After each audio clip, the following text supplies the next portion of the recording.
ফাহিম। আসসালামু আলাইকুম বাবা। ওয়ালাইকুম আমি একটা আসসালাম। গিফট পাইছি। কি একটা পুরস্কার পাইছি। পুরস্কার? হ্যাঁ। কই, কি পুরস্কার পেয়েছো?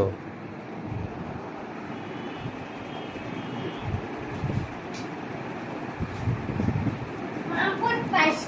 ওয়াও, এটা কি? মামপট। মামপট, একটু ভালো করে দেখাও। এটা কি জন্য তুমি গিফট পেয়েছো? কেন যে যারা ফার্স্ট হয়েছে তাদের দিছে।